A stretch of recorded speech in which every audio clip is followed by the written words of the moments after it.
Welcome to the Graybeard Chronicles podcast. Your hosts, Brian Halstead and Kevin Harkins, are two gray-bearded patriots who love God, their family and friends, and their country. The Graybeards are here to inspire, inform, and educate you on a myriad of topics they are passionate about. Brian and Kevin have a strong desire to share this with you to help you live your best life. Sit back and enjoy this amazing podcast as the Graybeards pass along the wisdom of the ages. Hello, everyone, and welcome to another episode of the Graybeard Chronicles. I'm Brian Halstead. And I'm Kevin Harkins. And Kevin, we're here to pass along some wisdom of the ages. What the heck does that mean? We're not perfect, but we do have gray beards. And that means we've got some significant life experience, some life lessons, and some perspectives that are worthy of passing along. Well, I think that sums it up nicely. Let's get to it. Kevin, good evening, kind sir. How are you? Here we are again. Yes, we are. We are here again. That's right. And look, I remembered to turn the fireplace on this week. Feeling nice and Yes, warm and nice cozy. and toasty. Yeah. I like it. Yeah, totally just flashed in my mind. I was like, you know what? I didn't turn that on last week. Is this going to be going all summer long? And I reviewed the video and confirmed my suspicion. I did indeed forget to turn that on. Yes. Fireside chats happen all year round. Okay. Yes. All right. Well, very good. I'm glad we're here. I'm glad we're doing it. Yeah, man. Me too. I'm not sure you're glad about the topic, though. Why? I don't know. Why am I not glad about the topic? I don't know. How could you not be glad about the topic? I don't know. I'm always glad about the topic. I know you are. There hasn't been a topic that I've been not glad about. Yes. I don't think. Nothing comes to mind. Teasing you. I'm just teasing you. But now I don't want to talk about this because now you said that I'm not happy about it. So I don't want to talk about it. You are happy about it. Okay. And I think you'd like to talk about it. Because I just like to talk to you, so we could just talk about whatever. Okay. You always have good conversation. All right. Well, today we're going to talk about Mother Teresa then. Okay. Well, that's fair. You good with that? Not what you told me earlier, but that's cool. All right. Tell me what you think about Mother Teresa. Wow. Where do you start, right? She's a saint, literally. Yeah. Saint Teresa of Calcutta, I believe, is her official title now, right? I mean, she is deceased, but right. Yes. Not all that long ago. No. You start there and work back. Very, very, you think about the mark that somebody like her, and I don't know that you can really compare her with anybody else. She's kind of an original. Mm-hmm. But the mark that she left on the world, the compassion that she had and the love that she had for other people is certainly something to be in awe of. I wouldn't challenge anybody to try to replicate that, because I think that's a huge insurmountable feat potentially.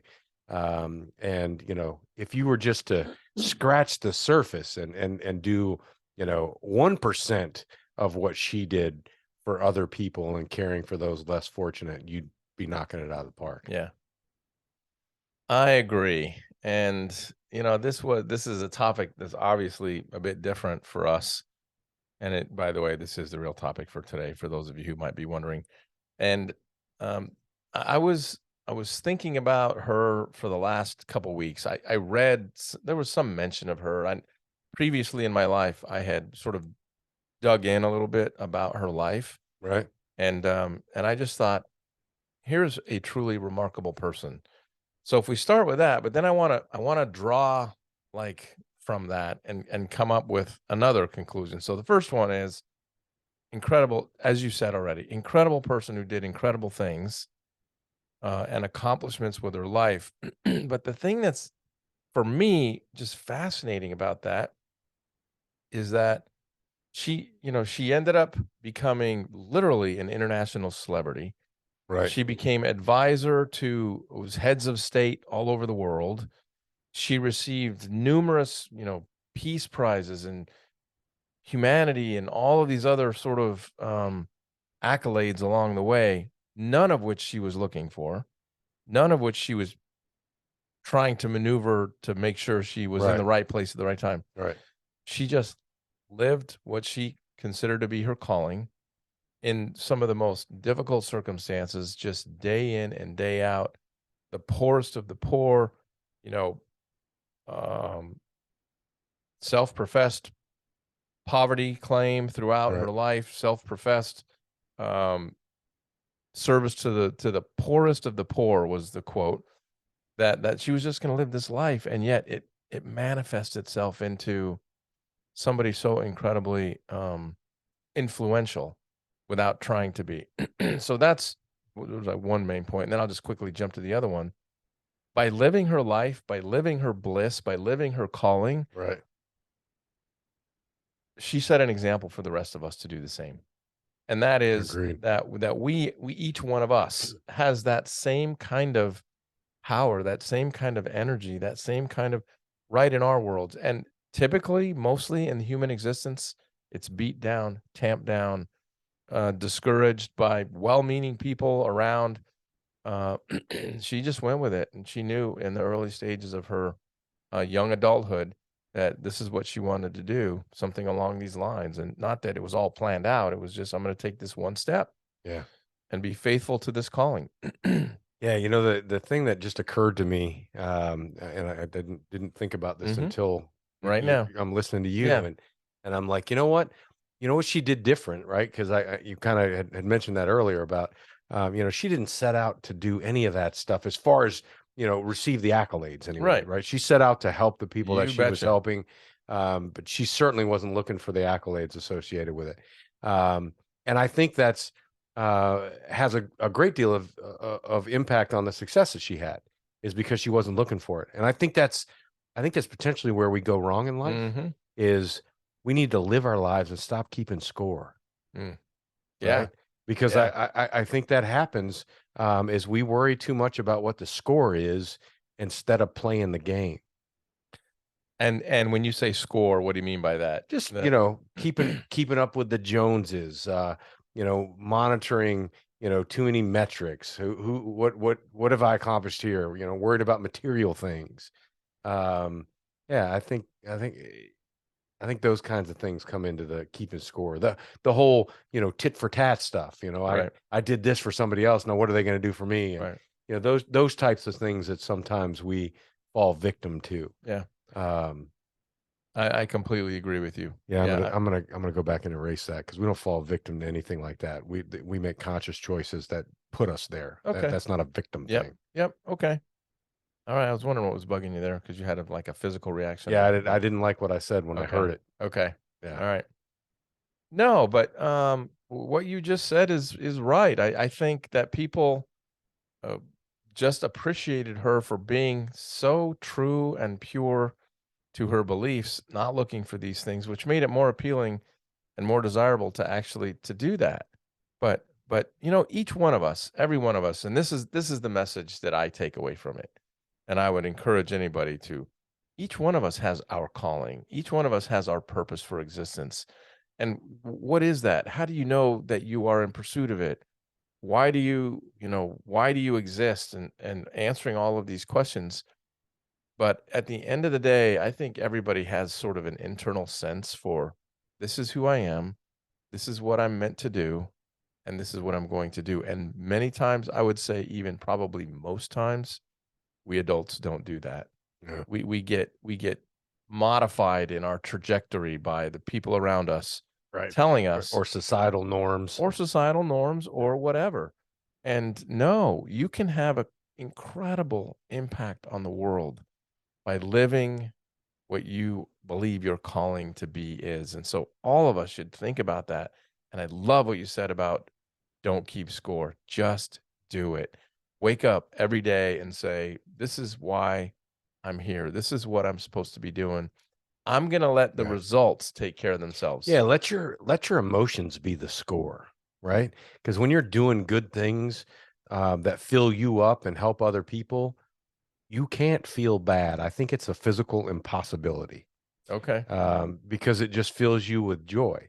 Okay. And yeah, when you're so operate in that kind of a space, so that Yeah. whatever you're doing on a daily basis fills you with enough joy that's you don't even worry about keeping score, because That's the filling of your tank that you need. Yeah. Yeah, and so, okay, this is wonderful, fluffy, beautiful talk, but let's what's reality? Well, Uh, I think, some of the things that I jotted down about this is, that I believe she lived by, right? So certainly you've mentioned calling. right? Her calling was absolutely a part of that, right? To go and help Minister to the poor, yeah. the poor, the Right. poorest of the poor, Right. right? The people that, folks just shunned away. You bet. And the ones that really needed it the most.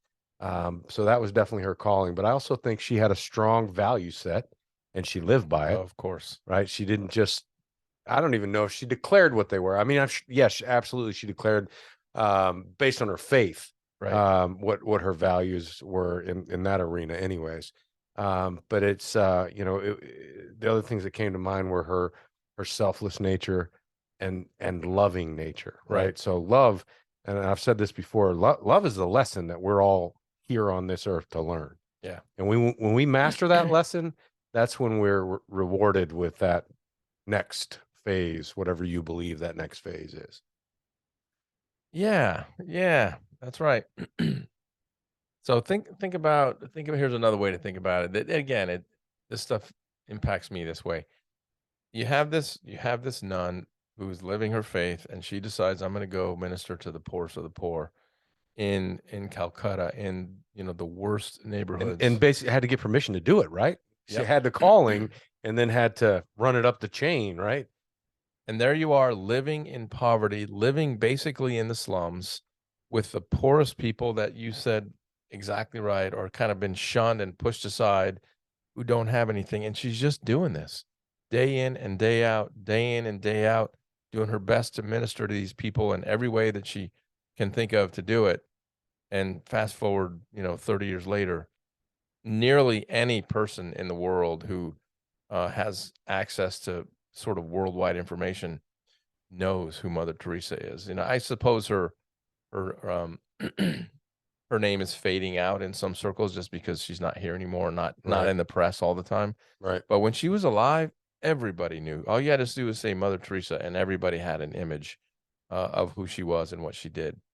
And again, that just happened because she was living her life the way that she was called to live it.